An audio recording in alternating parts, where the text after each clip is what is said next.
Hi, everybody. Welcome back to Zesty Thoughts with your host, Anabla. Welcome to episode 87. I have officially started my sci-fi movie marathon. I'm going to be watching a sci-fi film per day, okay?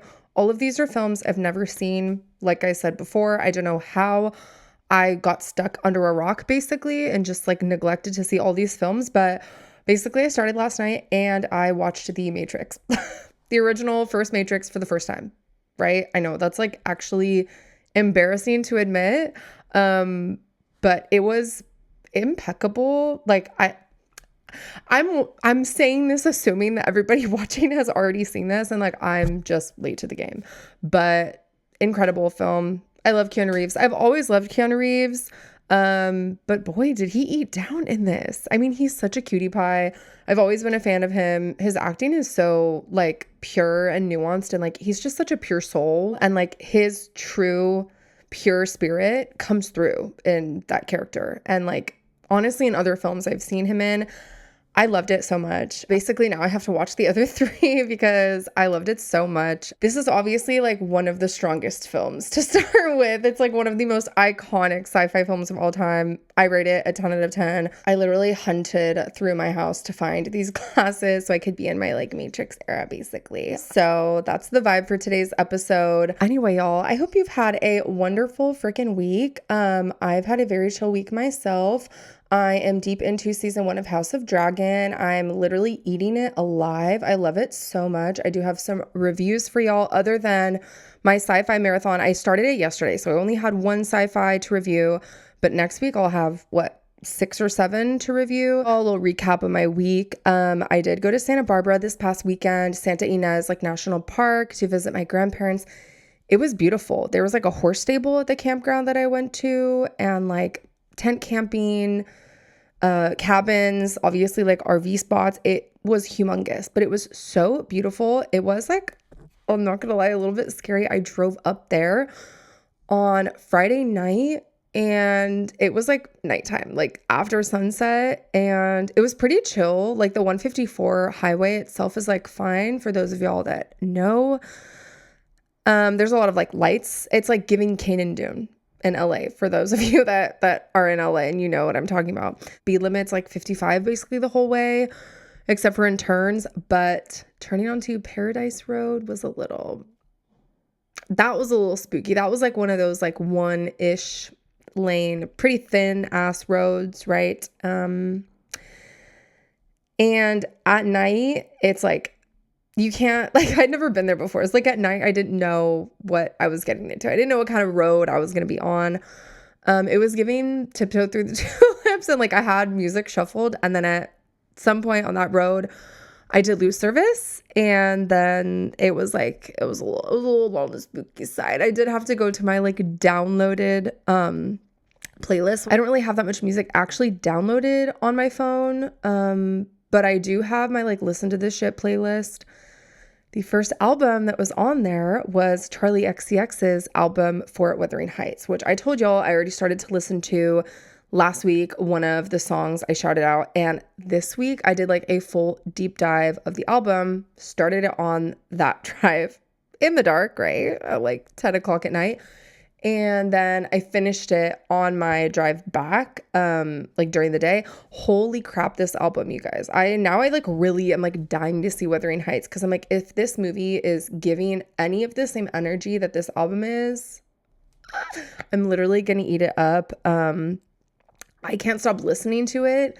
Literally, I've just been putting the entire album on shuffle, and it's like decadent. It just gives me this like ethereal feeling. I don't even know how else to describe it. Like the song Always Everywhere, just go listen to that song right now. It's like an otherworldly feeling when you're listening to that song. And then to top it all off, I listened to it like driving through the mountains. Unmatched energy. I also love Out of Myself, Open Up, and Altars, and then Dying for You, which is the one that I was talking about last week. You guys, go listen to this album now. I need to see Wuthering Heights. So maybe after my sci-fi marathon, I'll get into that. Or if I happen to have the time on top of it, I'll throw it into the mix. But holy crap, you guys, that album is like my current obsession. I literally can't even get over it. It was just such a peaceful area. There were quail. I woke up to like a literal turkey like outside of the window. Like what? It was so cute. There were horse stables there, and I did like peep the horses. I said hi to them and like gabbed with them a little bit when I was like pulling in at night, and then in the morning, and then when I left. So I was gabbing with the horses. They were so cute. They like came to the edge of the fence to like vibe with me for a second. Animals freaking love me. And this is how I know. There was a campground cat, okay? One of the staff there was like, oh yeah, she's really sweet, but she's like not really like friendly with strangers, you know, only like my nephew or whatever can pick her up. And I was like, okay, period. Right. You say that now, but I'm a cat person. You don't understand. I'm a cat person, okay? And so I called the cat over. I was like, come here, baby. And she was like this cute little girl. And she's so petite, this cute little petite tabby. Oh my God. And some cats don't look like their gender. They look kind of like androgynous, like their face. I mean, okay? Some cats look very like, that's a man, you know? And then some cats are like, that's a gal, right? She's a baddie. She was a cute little petite baddie, and she came right up to me, okay? I called her and she came right up to me and she was nudging my legs and she let me pet her, and then she was like rolling in the dirt. And I was like, girl, this cat's friendly as hell. I don't know what you're talking about. I'm not trying to pick up any cat that's not mine, that's like I'm just meeting ever. Like, of course, no one can, that's not a thing. You can't just like pick up a cat that you just met. Like, cats are not like that. They don't like that shit, right? But like she let me pet her, and so I took that as a dub. But yeah, it was just such a beautiful freaking weekend. And the drive back, insane. 10 out of 10. My dub of the week, you guys, I did some recording this week. I did some lead vocal recording this week. Actually, last week, okay? But then I forgot to talk about it on last week's pod. I did a little recording setup in my hall closet. Way better audio. Like, holy crap, it was giving vocal booth because my room is big, tiny bit of an echo. I'm sure y'all can like hear a little bit here on the pod. I have a rug, I have some tapestries, but it's not giving treatment by any standards, essentially. So every time I've like demoed or recorded vocals, I've like struggled in my room because it's just like not. I've even like, I have like one of those recording dome things and with foam like treatment inside, and I've even like put that up and then like covered myself in a blanket to try to like reduce that issue, but it's like literally never worked. And then you get like sweaty. That's like one thing that I feel like no one talks about when it comes to like recording and like doing sessions. It's just like hot. Like air conditioning can just like not give, you know, what it's supposed to give when it comes to like vocals, at least, and it can like bleed into a recording. So it's always hot. Like you just can't have the AC on or a fan on. You just have to turn that shit off. And yeah, that's like my only complaint as a singer, I would say. Everything else about like singing and recording, I eat up. I could do it all day long, but it's always hot. It's always hot. I always have to wear like workout clothes or like sports bra and shorts, like in order to be like actually comfortable and not like sweating and dying. Also, like singing is just so physical. It just like gets you sweaty. I mean, maybe any instrument, to be honest, even if I'm like recording other shit, I feel like I like sweating. It's just such like an emotional, spiritual, like engaging process, if that makes sense. So that did work, recorded in my closet. So I have some lead vocals. I'm working on some edits. I'm comping right now. And then I'll like retrack like some backgrounds. When I demoed my backgrounds, they were just like they were super choppy. Like entrances were weird. Some of them are like starting later than, I don't know. I just got to clean that shit up, y'all. But we're in the process for sure. I'm very excited to share this song with you guys. This is like been a long time coming. I've actually been sitting on this song for like at least a year, and I'm just like still in love with it. So that's a really good sign to me. But yeah, the recording in the closet hack. I don't know why I waited so long to jump into that boat, but it's here to stay, y'all. That's the new booth. You feel me? On to the next segment, y'all. Another review. I did finally finish Obama's book, A Promised Land. This shit was beefy, y'all. The beginning was very intriguing because it talked about his childhood, his background, kind of the things in his life that made him who he is today, and ultimately the things that led up to like his progression in his political career and him ultimately deciding to run for president. So very, very intriguing. Pulled me in the beginning. There's a lot of heavy, heavy, heavy policy talk. So if you're like not interested in politics in that way and you don't really give a shit, maybe not the book for you. But I do like challenge you if you're like an American, or like if you're interested in like politics or social justice, or learning about the ins and outs of like how our government works and how decisions like this are made, and how political relationships evolve and change, and like how what they're like, really, I don't think it's necessarily giving like state secrets, but there are a lot of like very informative like conversations and interactions and like stories that really, I feel like, say a lot about not just like America and like government and how it's structured, and like kind of the red tape that's involved. I mean, obviously there's like red tape and checks and balances for all people in government, but it's just very like insightful. And I think it goes more into like the details of that. It also just gave me a huge perspective on Obama as a person, and how his values as a human being led him to make specific like political decisions, and like how it led him to his place within like politics and creating some type of positive, hopeful influence. It made me like gain a lot of respect for him for both of his presidential elections. I was not old enough to vote. And I feel like everybody kind of like at the time when he was running, teens were like, yeah, he's GOAT. Like they were diehards for him. And I think it's just like, honestly, it was like an energetic thing. Like you could just tell he wasn't full of shit. You could tell he was being honest, or at least he was like trying to be. He was pretty authentic and down to earth, and energetically you could just sense that about him as a person without him even opening his mouth. You could just kind of sense that.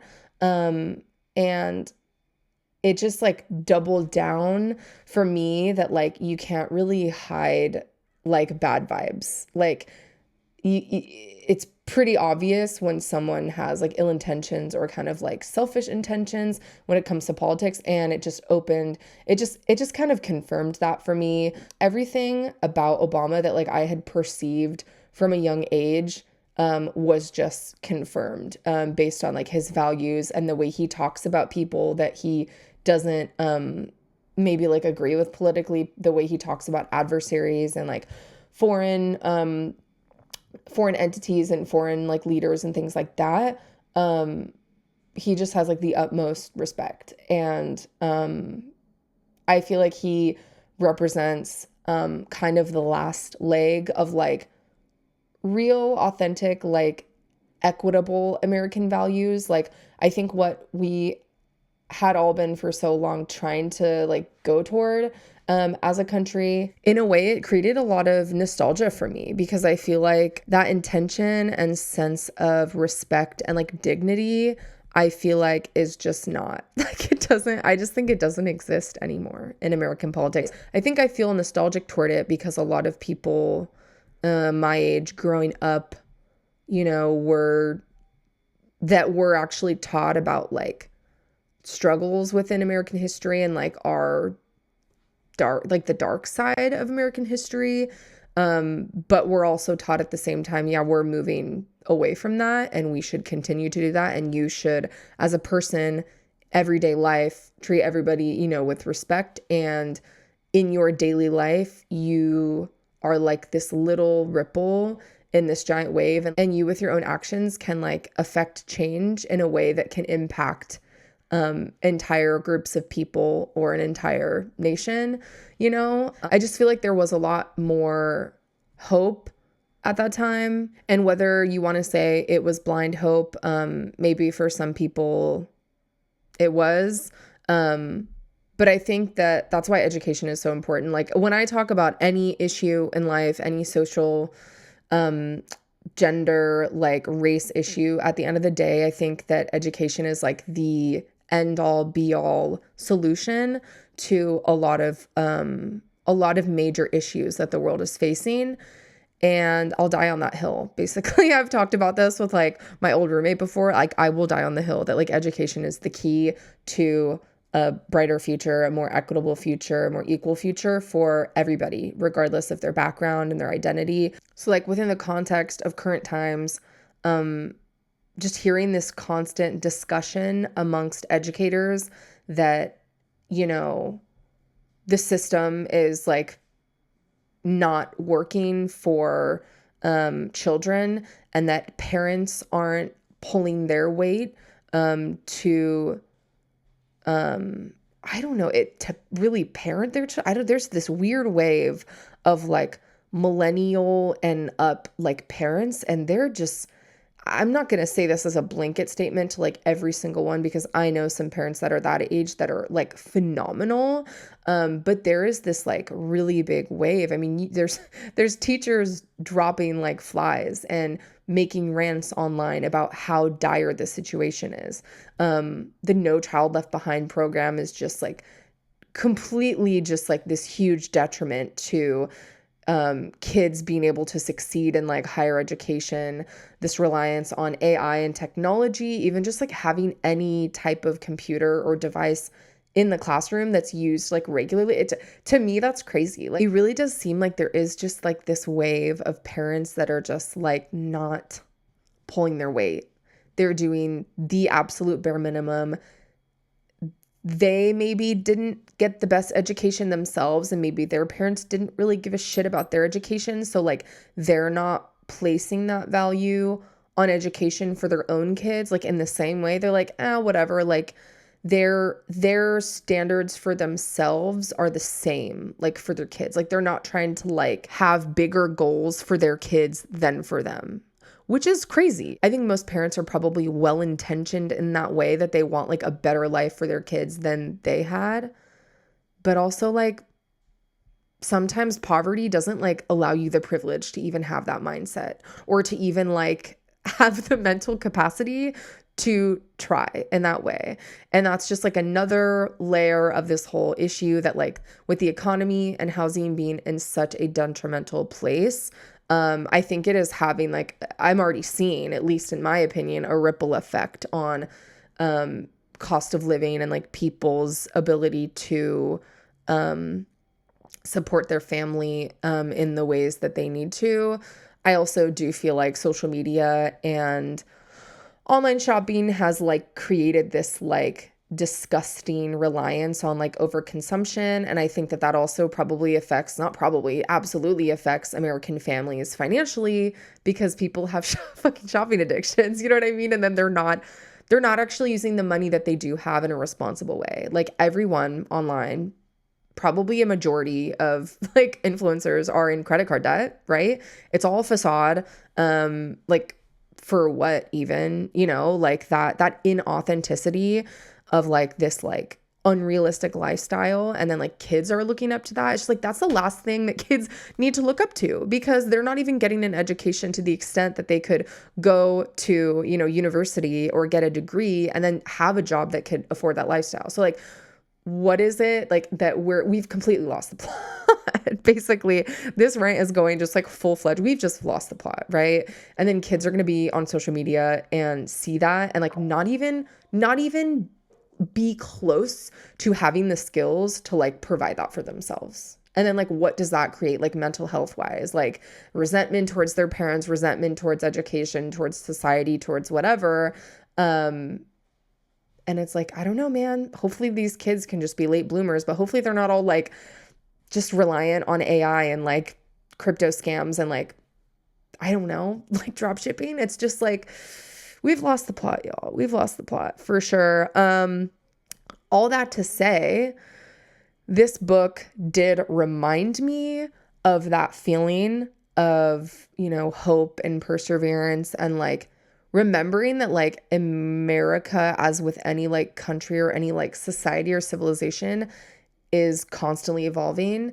And if we are not sharp enough to adapt in the ways that really truly matter, like spiritually and with an emotional intelligence, and with promoting education and just like Also self-education. There's so much shit I know now I never learned in school. School could have never taught me. And there's a lot of stuff that you just have to go out and seek out yourself, right? And if there is a lack of curiosity within you or within anybody, I think that is also very detrimental. I think that that's something that's like the most valuable thing you could teach a kid. It's like, hey, if you don't know something or you hear someone talking about something, like go research it yourself. Go, like that is the one benefit of technology that we have. We have access to endless information. Obviously teaching kids to like responsibly use the internet, that like not everything is true. And to seek out reputable sources, you know, within, for example, institutions of higher education. I don't know. You know what I'm saying? You get what I'm putting down, y'all? You picking up what I'm putting down? But I think curiosity, like at the end of the day, curiosity and a drive to learn and to learn every day and to never stop learning, that is, I think, of extreme value. So I don't know. I'm just like a curious person. I always have been. I'm not the type of person that can just sit and talk about a subject and then not like go look it up on my own later. Like even sometimes I'll talk about random shit in the podcasts and then I will go down rabbit holes myself, after to like learn from, I don't know, ideas that I just like come up with and conjure out of the blue. I don't know. I just can't take shit at face value. And I think that that is a good thing, if anything. Like, I think that you shouldn't take shit at face value. I think that you should always be attempting to grow as a human. If you can teach that, if you can instill that into your kids, that growth is never ending, and it's expanding, and you can grow in any way that you want at any given time, that's so valuable. That is raising a critical thinker, and critical thinkers can't be controlled, right? right, or at least they're on that path to freedom. And I think that's like the most important value that everybody gives a shit about. That's like all anybody wants is freedom. And so if we're really talking about American values at the end of the day and you want that freedom, I do think that education is like one of the only pathways to freedom is just knowledge and just experience and yeah, just this this internal path toward truth and toward authenticity. And that's on period, y'all. I would recommend this book actually to everybody. I think it's actually good for you to push through all the like policy heavy shit in this book. I think at the end of the day, it's a well-written book. It just shows his true colors and confirms every feeling that I ever had about him as a president and as a human and father and public figure and whatever person to look up to. Anyway, y'all, that is the end of my rant. I do recommend A Promised Land, Obama's book. Please check it out. It's very educational. For that reason, I'm hyping it up. I give it like a 9 out of 10. Maybe 9.5 out of 10. So highly recommend. Anyway, y'all, that is going to wrap up today's episode. I hope that you have a wonderful week. Have a fun weekend, and I'll see you next week. Bye.